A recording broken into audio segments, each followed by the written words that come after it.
What's up, guys, and welcome back to the Founder Academy, episode 2. So, a lot of menu stuff today. I got one of those songs just stuck in my head, and I heard it at the gym this morning, and it's just playing over and over and over. So, you'll have to excuse me for that. But yeah, a lot of menu stuff today. So, this is actually from Thursday night, a lot of this gameplay. I was going to do this yesterday, but I ended up getting caught up doing some other stuff. So, this is actually my kind of menu grinding from the early access and some squad battles stuff because I wanted to get the first rewards from squad battles. Actually, it wasn't Thursday, excuse me. Today is Tuesday, so it was Sunday night, so squad battles rewards on Sunday. But yeah, I just found it really interesting because I'm seeing like a ton of people just like that dumped a whole bunch of money, thousands and thousands of dollars into the game. And they're obsessed with the early releases or the early couple months of FIFA because people really like the restart. They get tired and they get fed up. But the irony is they put so much time and effort into building these like mega teams right away that there's nothing for them to play to, and they get frustrated at the players that are out later in the game, and people start dying off, and it becomes this perpetuating thing.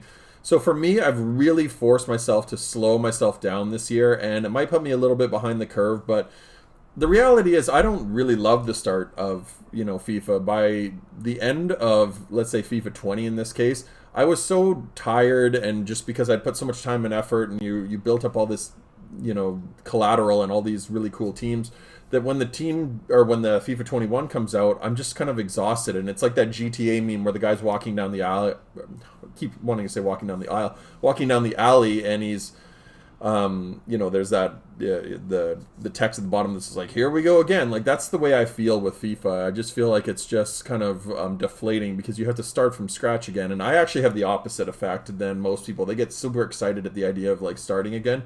For me, I feel like it's just draining, and it takes a little while for me to get into the game.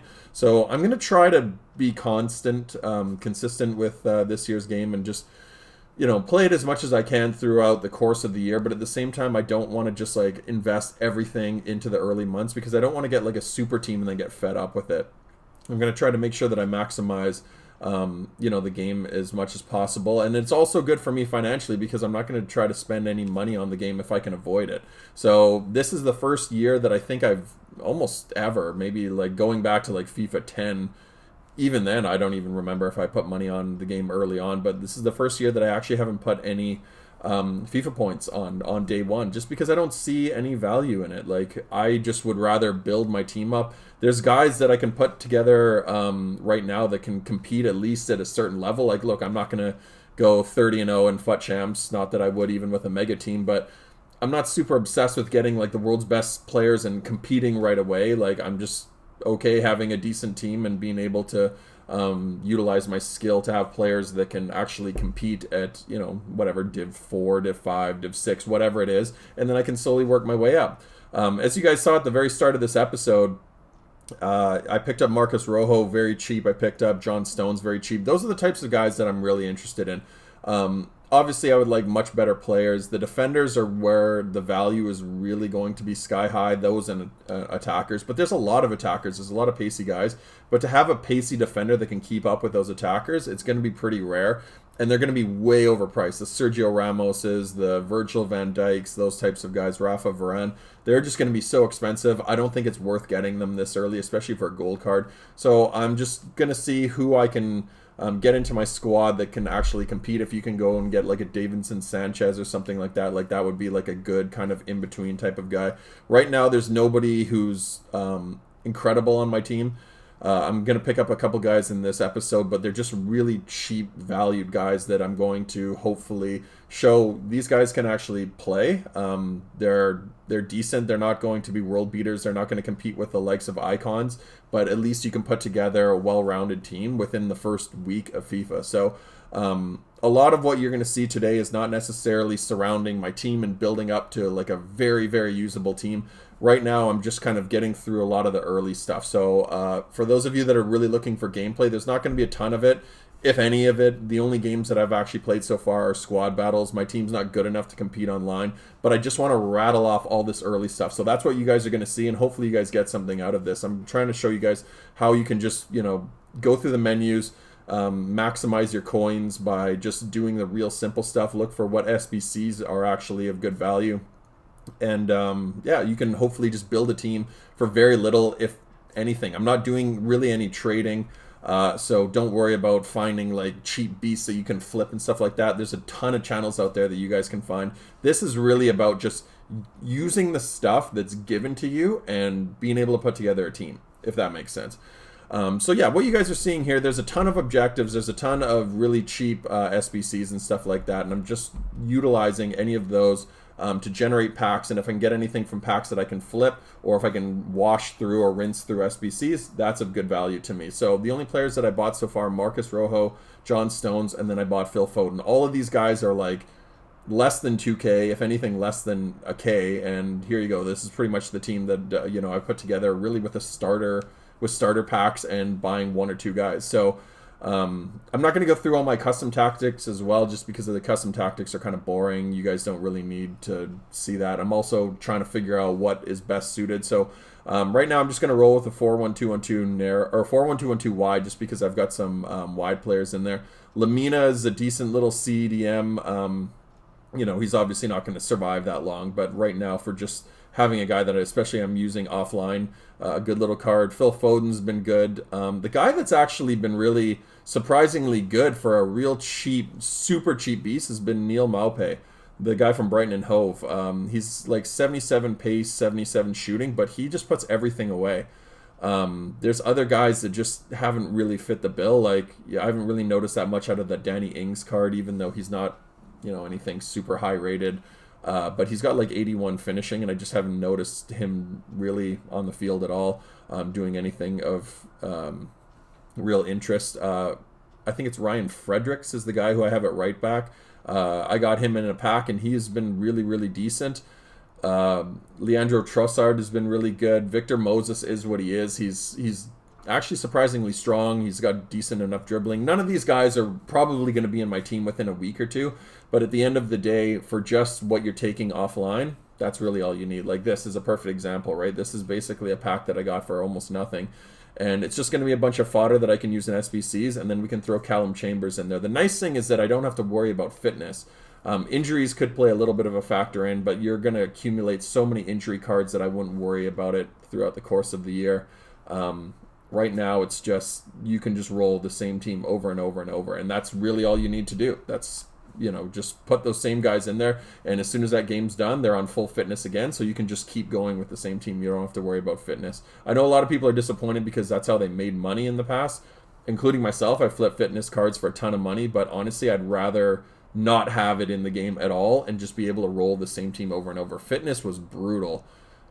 Years and years and years of fitness, and just like so much money wasted, and so many coins that I've had to use on my players that I would rather have just sold. I always had like a fitness squad, but now I don't have to worry about a second team. It's just a second team can be a vanity team.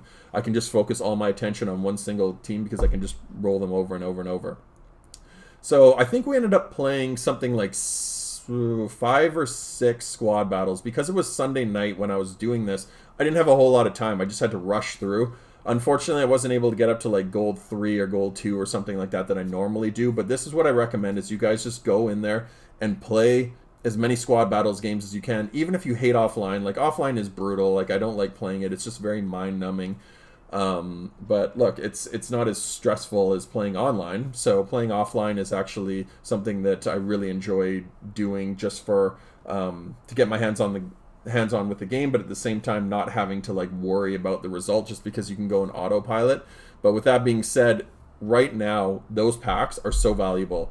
Getting gold 3, which is something that everyone should be able to do, even just playing semi-pro, you can play just the easy teams, easily get, you know, to gold 3, gold 2, and next thing you know, you've got a couple jumbo premium gold packs or whatever it is. Like, there's no excuse not to do it. They're free packs, and right now every pack counts, just because everything is selling that's gold. People are using it for SBCs, they're using it for fodder, they're putting it in teams, and you can just pretty much flip everything. The only reason that I haven't spent more time flipping it is because I don't want to waste my early access, but now that I've got these 3 early days of FIFA, I might spend a little bit more time selling stuff.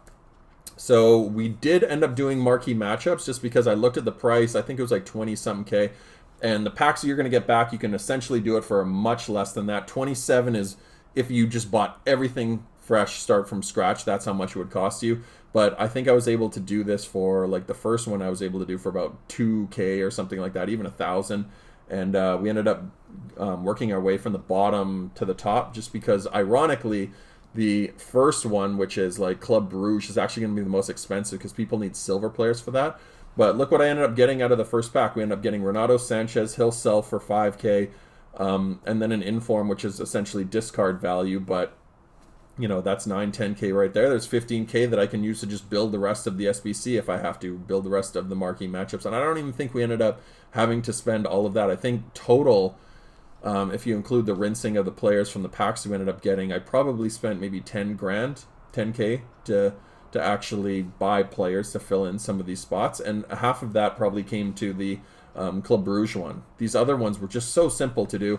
The packs weren't great. I think there's a Prime Electrum players pack in there, and for doing the whole thing you get like a premium gold players pack, which is not fantastic, but it is what it is. You might get lucky and you might pack someone. I don't expect to pack anyone ever because packs are so bad, which is one of the reasons that I don't put money onto the game. But everything that comes out right now you can just flip. So take it for what it is, expect nothing, and if you get something, fantastic. So we were able to actually pack a couple players throughout the course of this video that you guys are going to see, but I think these are two of the best ones. Renato Sanchez, there you go, sold for 5K. Then I ended up, excuse me, just quick selling that inform just because I didn't want to deal with it. And here's another cheap beast. Is it Sbcs? He's newly added to Liverpool as their left back. I think he's just like a young guy, but 76 rated, 87 pace. You're getting him for less than $1,000.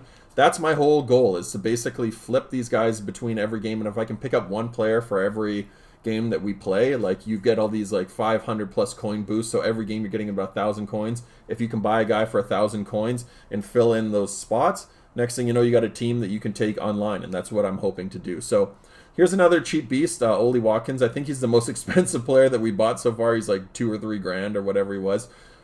Really, really good card. Very, very good card. I think he's like 83 pace, 79 shooting or something like that. But it actually might even be lower than that in the shooting. But he was a very, very good card. He felt super agile. Just always in behind the defenders. And he's got really decent pace for this stage in the game. I highly recommend him for a really cheap beast. So if you're putting together an EPL team, which I do recommend, make sure that you put him in your squad, because he is going to be a guy that's going to score goals more so than some of the other guys that I've been playing with.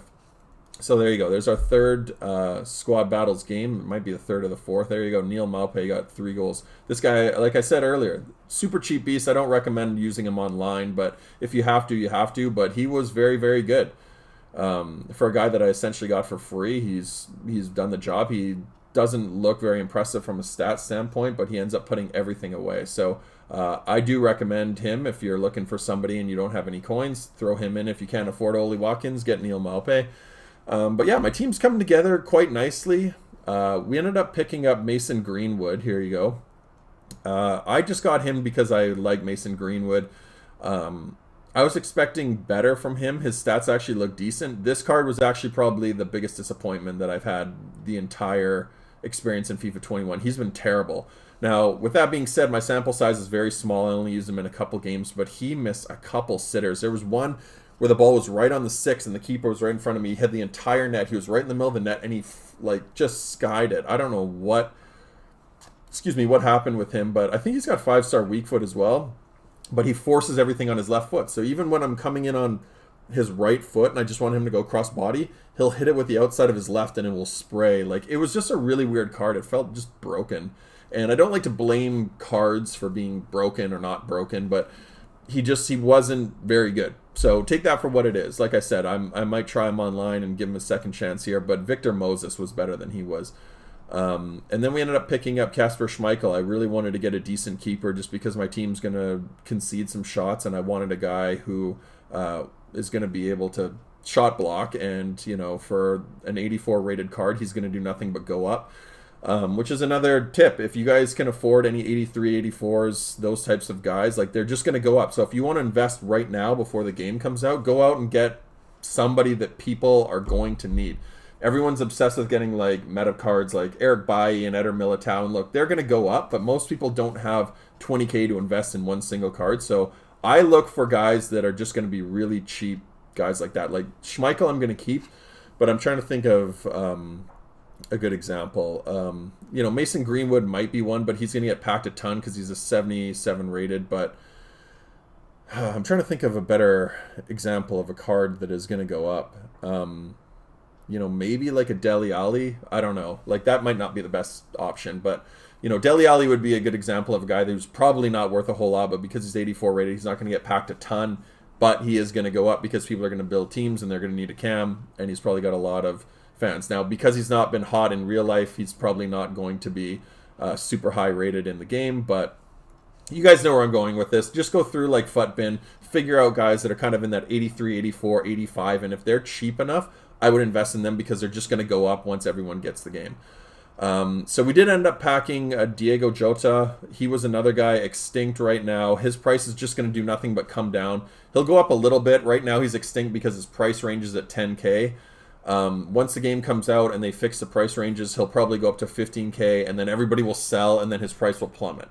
So if you have that card and he's just sitting in your club, if you're holding on to him and you don't need the 10K, I would recommend waiting. But as soon as that price range changes, you better get rid of that thing quick and just undercut other people, because he is going to do nothing but just like plummet right through the floor. He's not a super desirable card. People like him because he's like on Liverpool. I get it. He's going to keep some price, but I could see him just dropping down to 7, 6, 5K just over time. He's not gonna maintain his price. I would much rather sell him at 10K. Utilize the 10K to go out and get a better player that's going to go up. Because his price range is the only reason why that card is extinct, just because people are looking for him and they think, well, he's not available, so I better go buy him. But he's not going to go up. Anyway, so that is kind of where we're at in terms of like team building. I don't think we pick up too many other players. I'm just looking kind of at what we have coming up. I just ended up doing a lot more of the SBCs. I wanted to finish off the Marquee Matchups because I did want to get that premium gold players pack. These two ones are not going to be ones that are going to give us very good packs. I think this one's like it's like a premium Electrum or something garbage like that, where you don't get too many good cards, and if anything you're just going to get like rare silvers. But I just need to get through these final two, and it's frustrating because they're the two more expensive ones, because they're just so... Actually, this one wasn't too bad, but the Club Brugge one was expensive because it's so hard to get those players. Not a lot of people have packed silver players at this point. But I just want to get that premium gold players pack and see if we can pack anything in that. But we don't get anything in the packs we got. There you go. Small, prime, Electrum, whatever it was. You're not going to really get lucky with these, just because the odds of actually even packing a rare gold are pretty slim. We do get one, but there's so many rare gold players. There you go, Nandez or whatever. I don't even think he'll sell for anything. One of the things I need to do is I need to go through my club and see if any of these guys just have high value. There's two approaches that you can take to the early stages of FIFA. You can just sell everything and just be liquid, or you can hoard everything, which is the approach that I'm taking on this one, and using them all to just do the SBCs. So I think I'm going to take, because I'm going to be creating that second series, which is how to build your ultimate team. I'm going to take two different approaches. This one, I'm going to hoard all my players. I think on the other one of how to build your ultimate team, I think I'm going to try selling everything and see how many coins we can actually accumulate and see if we can get a really high rated player. Just so you guys have a little bit of variety. We're not taking the exact same approach between both of those series. I want to have some variety in the way we are playing it. I'm going to also try to jump into some online games as quickly as possible, so we're going to need some high-rated cards to actually be able to compete, whereas in this series we're just slowly grinding out with cheap beasts. So with that other SBC, actually this might have just been an objective one, but we do get a rare silver, or we do get like I think it's a prime silver players pack. We end up getting a left back from Newcastle. I don't know how much he goes for. If he doesn't go for anything, he'll go for something once the league SBCs come out. That's really what I wait for, is like those league SBCs, because that's where you can really start rinsing some coins. So that's going to be a heavy part of our series. I'm going to try to make sure that we spend a lot of time rinsing and repeating in that. But we do end up opening up getting the prime gold players pack, and like I said, as I assumed, we ended up packing nothing. We got Jack Grealish. I don't think he goes for very much. We'll try using him in the squad once or twice, but he's a whatever card. He's got all decent stats, no great stats. So he's basically the opposite of what you want on your team. Now, some people might like that just because he's well-rounded, but I would much rather have just like a pacey guy who's got low 70s or, very low 80s or whatever in every other stat, because pace still is the most important stat in FIFA, which is unfortunate, but that it is what it is. Even this year, if anything, I've heard people's feedback that pace is even more important than it's been in the past.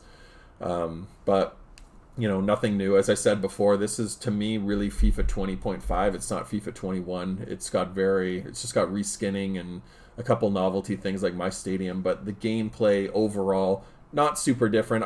I feel like passing has been, I guess you could say, improved, just because now good passers make good passes well. You can't just spam pass. Guys take heavier touches. The dribbling is not as tight. You can't just do what I used to do last year, which is just like cut back and forth and frustrate your opponents. Now you have to really make sure that you build up play properly, which is not a bad thing. It's just going to take some getting used to. But yeah, it is what it is, and you guys will notice that as we start playing more games. But as we wind down the video here, what I was able to do was finish Silver 3 or Silver 2, I think it was. I think it was Silver 3. So we don't get really great packs. You get one gold pack, one premium gold pack. So we're not expecting very much from these. But everything, like I said, is going to sell. So I'm just going to dump all this stuff in the club. We'll go through it later once we got a little bit more time. But all of this stuff is going to pay off. The chemistry styles are really going to be handy. The players, stuff like that, like the contracts and the position changes, all of that stuff is going to be good. I'm just going to dump it in the club, not worry about any of that, because none of these players are really worth using long term. So I'm not worried about putting chemistry styles on them. Once we have a couple players that are good enough to take online and be kind of our focal points, that's when I'll start using this. But like even Backbone and Artist, you might use those just because, like I said, these cards are very low rated. They're very crappy, so I don't end up using Backbone and Dead Eyes and stuff like that on guys, because I do want all the ones that have pace associated with it, because like I said before, pace is so important. So all of these kind of dead chemistry styles, maybe I'll dump them on some of the players, but right now it's just about throwing them into the club. But I was disappointed by the fact that we have not packed anything, so I ended up doing something impulsive, and I ended up doing one of the, I think it's Hybrid Nations. The Hybrid Leagues and Nations, that one is a much more complicated, intricate SBC. It requires a lot more thought, and they're a lot more expensive. But this one was actually quite cheap to do. I just ended up putting together essentially a Serie A squad. I think all of these are just one league. It just depends on how many nationalities you're going to need in it, but that one was quite easy for the pack that you're going to get. I think it's a prime gold players pack. I think it's 8 nations. That's super easy. I'd recommend doing it in like Serie A's got a wide variety of nations, as well as things like Liga NOS is pretty good for that. MLS, but MLS you have to go out and get a lot of the gold players, which are probably still a little bit too expensive. I think Serie A is going to be the cheapest way to build that. Very easy for me to do.